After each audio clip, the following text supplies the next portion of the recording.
Hi, this is Steve Schlarman with Archer, and today I am joined by David Vose. He is the Vice President of Risk Management, and we're going to talk about a recent development in the industry that is really interesting, especially for those of you that work in the space of trying to quantify cyber risk. And so, David, welcome. You've just completed authoring a FAIR guide for the open group. And that's what we want to talk about today. But first, who is the open group? Can you give a little bit of a background of what they do and what they publish and kind of what they stand for? Yeah, they've been around for a long time for a start. Very reputable organization, global consortium. What they do is their sort of raison d'etre is to enable the achievement of business objectives. So they're very focused on businesses, and they develop standards and certifications in a wide range of areas. Specifically, there is something called the Security Forum, and I have been working with them. They focus on IT risk.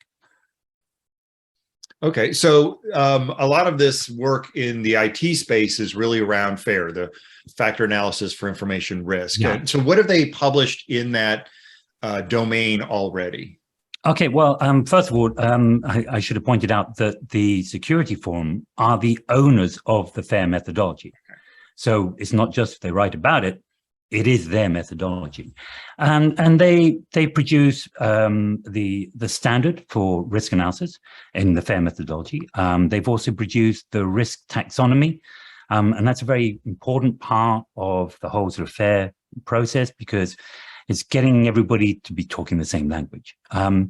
And there's a growing number of white papers that they also produce. So looking at particular aspects of it, like evaluating threats and connections to financial risk and stuff like that. Okay. So what have you written for them? I know you've worked with them on several different things, but what is your interaction with that group? Right. First of all, I'm not the only author. I'm the principal author. So I wrote the guide to the mathematics of the open FAIR methodology. It's just finished its final review and it's gone through a whole approvals process. And it's now gone to publishing. So I'm very excited about it. Again, I'm the principal author, but others have contributed as well. Oh, great. And this isn't your first guideline that you've worked on, obviously. What are some of the other things that you've done? Because I know that your past work has brought a lot of experience and expertise to the FAIR methodology. But what are some of the other guidelines that you've worked on?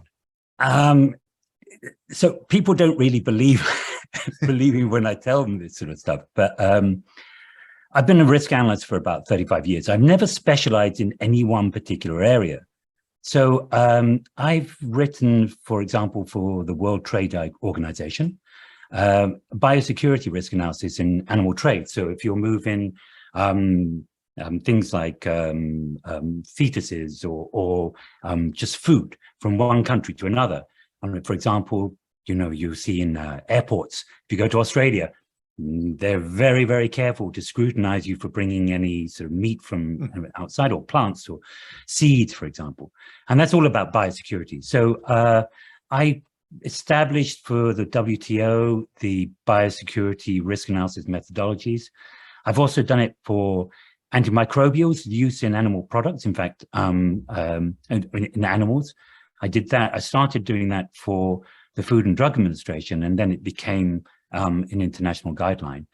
A long time ago, I looked at project risk analysis. That was the very first one for the UK Association for Project Management. I'm working for writing an enterprise risk management guideline for nuclear power plant operators, which is a bit sort of different. And various guidelines in food safety risk analysis, which I've done for the World Health Organization. Plus, I've written a few books as well. So it's not my first rodeo, as people say, but it's always new and always different because you have the same kind of ideas, which is that you're looking, how can we help people solve their problems using risk thinking? And there are different applications, but the ideas are basically the same. And most people, their challenge is not to understand their field. Their challenge is to understand how risk analysis applies to their field. And that's what I in the guidelines that I've been either principal author or co-author, what I've tried to help people achieve. Okay. So how did it come about that you started working with the Open Group on FAIR, given those are pretty broad risk topics? And I completely agree. It's the mindset of analyzing risk that is kind of the secret sauce, like in applying it to a specific domain. So how did you get involved with Open FAIR? Well, a couple of years back, I was invited to contribute to a paper called Calculating Reserves for Cyber Risk. And this was really about the financial things like operational risk kind of contribution to the whole sort of capital allocation thing that anybody listening to this who's from a bank will understand. And so this was a really interesting time because I was invited, the paper was quite far along. And you typically, when people author a paper and they invite you along, they don't expect you to do very much. But I actually came up with a lot of ideas and a few small corrections, but minor, but with a few extra ideas. And I really enjoyed the process. People were extremely welcoming and appreciative of the contributions that I could offer. And yeah, so I thought, yeah, I've got something to offer here. And then I'm very grateful to Archer because when I moved over to Archer some 15 months ago or so, they've been very supportive of me continuing to contribute to the Open Group. And so it's sort of an intellectual thing for me, sort of giving back to the community. And so, yeah, Archer's effectively given me time off to work on contributing to this group. I'd taken a look at the FAIR methodology a couple of years back, 3-4 years ago. I'm very much into using bow ties as a sort of mathematical or a visualization of how to understand risk, certain types of risk. And I saw that it really well translated to a bow tie approach. So the FAIR methodology was really, you could exactly map it out to a bow tie kind of analysis. And I wrote an article in LinkedIn that got a lot of popularity because it took what were concepts and sort of gave a visualization to people. I got a lot of communication. People loved the idea, go, oh, finally, I understand much better the FAIR methodology. And I have to say that now the standard guideline actually uses that bow tie look for FAIR that the Open Group publishes. But the big question they came up with is, I don't know how to do the maths. The idea is great, but I'm an IT security expert. I'm not a risk analysis expert. And so I sort of used, I came up with a couple of examples. If you can go to the LinkedIn article I wrote some time ago and you can look at them. But then what happened is I saw a couple of examples where the maths, I can sort of look at the maths and go, with all those inputs, that can't be the right answer. And I saw that the maths was being misused, probably not deliberately, but people just didn't know what to do. But even in commercial products. So I saw at least one commercial product where they had mixed up a couple of probabilistically different ideas and treat them as if they were the same. And that sort of worried me. I hate to see maths or probability maths misused because then, people will lose faith in it. So I presented the idea to the FAIR, to the security forum at the Open Group, and they were all over it. They'll go, look, you're right. There is this gap. We define the taxonomy or the lexicon. We define the concepts, but we don't actually give a guideline on how to do the maths. And I think partially because it was a bit challenging to do it, but I thought, give it to me, let me do it. So they said, yeah. So that's how that came about. Long answer.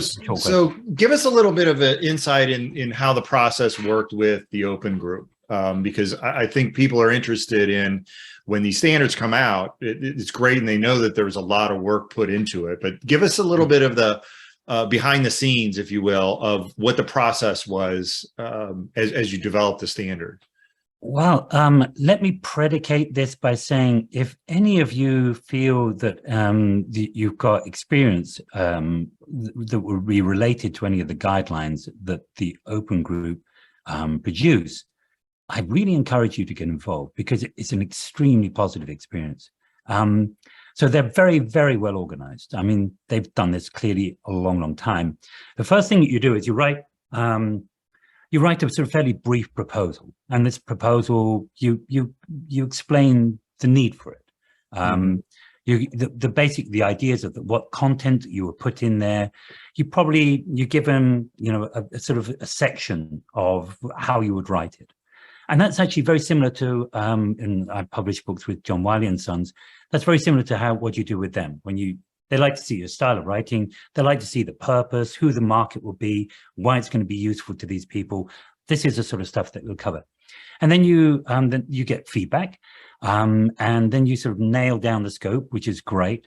And then it goes through a little approval process, and that's step one. Step two, in my case, they said, how about you go ahead and you just write up that draft, and then we'll tear it to pieces afterwards in a very nice way. And they gave me, in my case, they gave me the opportunity to do that. So I wrote the draft, and it got sent out to a large group of people, and we got all their comments. I have to say, very good comments, and comments that made it a lot better. When you write stuff, you don't realize that you've made assumptions that people will understand certain terminologies and something they don't. And they're just really nice comments, like, you probably want to explain that somewhere at the top, because otherwise you're going to get confused.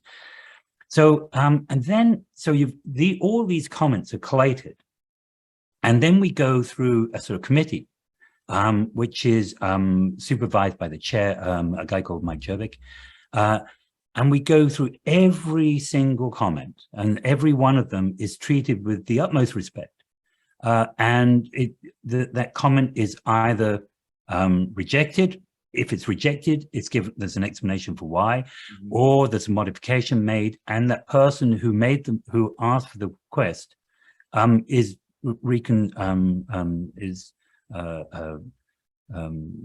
conferred with to see whether that meets their objection.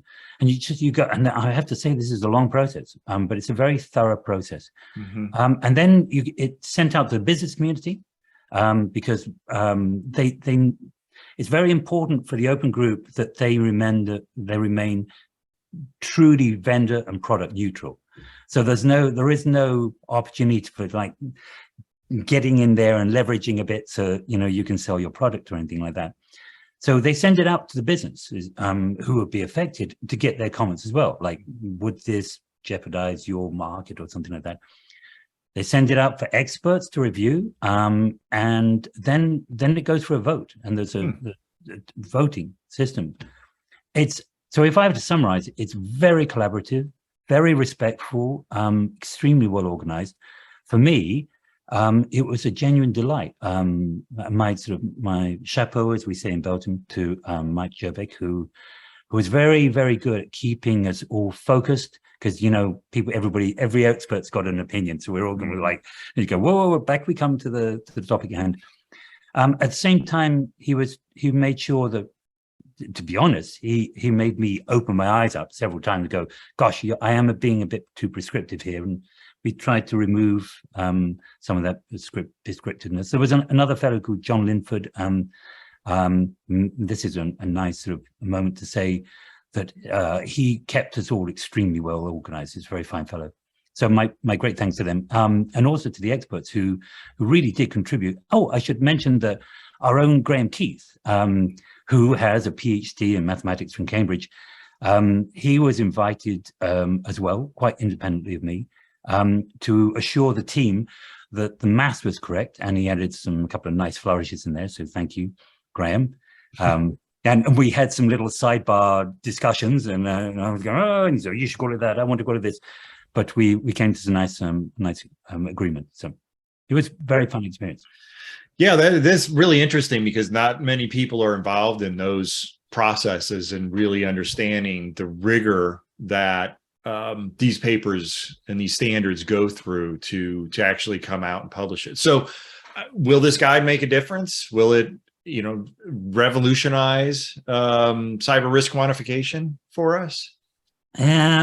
I'm very, very hopeful it will make a difference. I mean, given all these people in the past who are saying, I don't know how to do the maths, I think it will demystify all the maths, because the guideline that we've written, and I'm going to say we now because there are so many people involved, it's not a recipe book, but it does give you a direction. So, for example, if you have a recipe book, you can. A lot of people just have their recipe books and they just follow the recipe. But if you have your ingredients missing, you go, I can't cook it then. But if you have an understanding of cooking, you go, I don't have any oranges, but hey, I've got some apples. So I know it'll taste a bit different, but I can use the apples instead. That'll be good. So that's kind of the idea. Maths is a language. It's used to describe things. It's not, we might not be taught this at school, but you should be describing things. It's not a script you have to follow. And just as any language, it has a vocabulary, it has some grammatical rules that you need to kind of follow. And there are easy and hard ways of saying things. So that in probability maths, there are a few probability distributions you should know. There's a few maths rules to follow. Some nice techniques there to make things simpler. And I hope we've got those ideas down in that document so one can use them. So yeah, it got some techniques. It's got some examples in there to help people out. In a language, it's very easy to follow mathematically. It's not very formal mathematical language. We avoided that because probability mathematics, the formal language, is a horror. It really does your head in, but there are some informal ways of getting across the same point, and also to help people avoid the common errors, and once you go, right, I get why that's a mistake. So we actually had a section in there that says wrong way of doing it, right way of doing it. See the difference? So that was very nice. So I think it allows a reasonably numerate person, so somebody with literally no training in any probability or statistical stuff, to build their own analysis. And I think also, just as important, they should be able to check whether the commercial software gives them the right answer. Because as I mentioned before, I've seen at least one example where it doesn't, and that sort of thing needs to be challenged. So we have a recipe.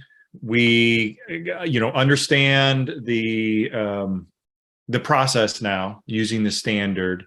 Does this solve all of the cyber risk quantification problems out there? Yeah, because it's a big topic, and it's an area that I know, being in the industry a long time, we have consistently tried to get better and better at measuring cyber risk.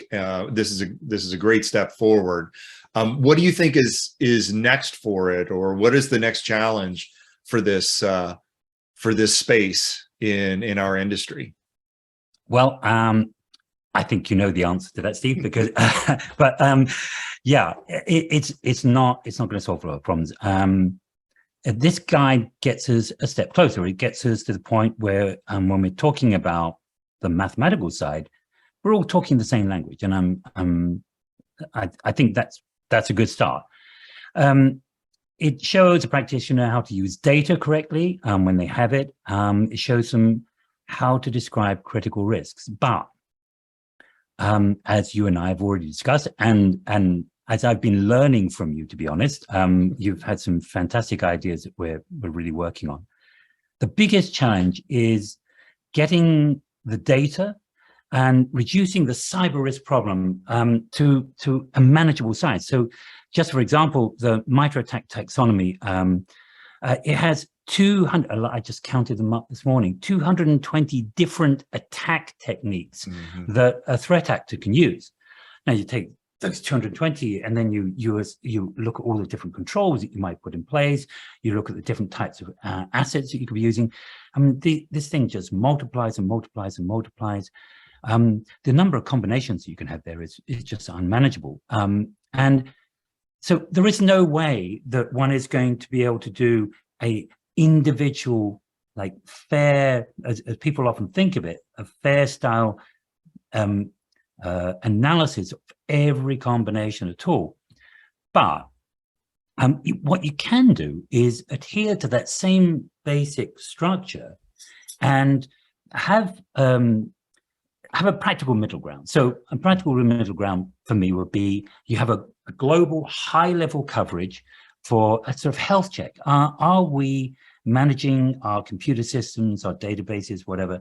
Are we managing them in a good, solid way? We're not overly focusing in one area and under focusing on other, given the size of our business, given the type of business we're in, given the exposures, customer facing or internet facing exposures that we have. So we need to have that health check way of looking at things, which you and I have had lots of discussions on. You've had some fantastic ideas. And then you need to be able to, for those really critical risks where you think the high chance, that what would be in that heat map, the top right-hand corner, largest probability, largest impact, the red risks, if you like. We need to be able to do a deep dive analysis. And that's the one that I think the FAIR methodology in the form that we're describing it really comes into its own.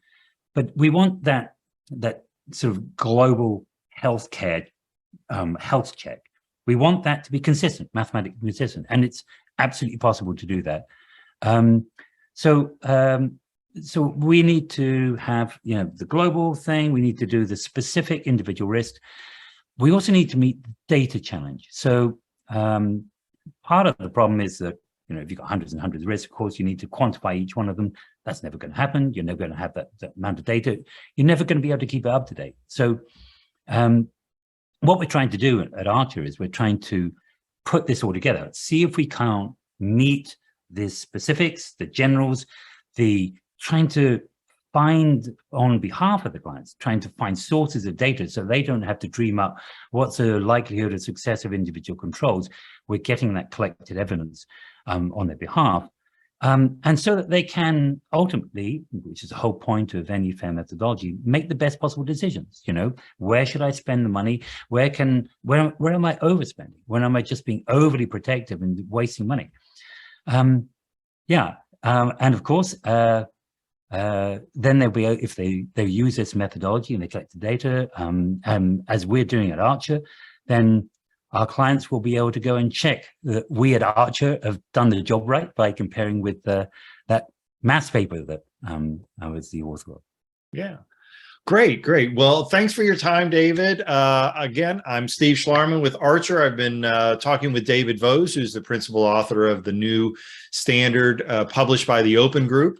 David, thank you very much for your time. And for more information on Archer, specifically around risk quantification, please visit us at archerirm.com. Thanks, David. Pleasure.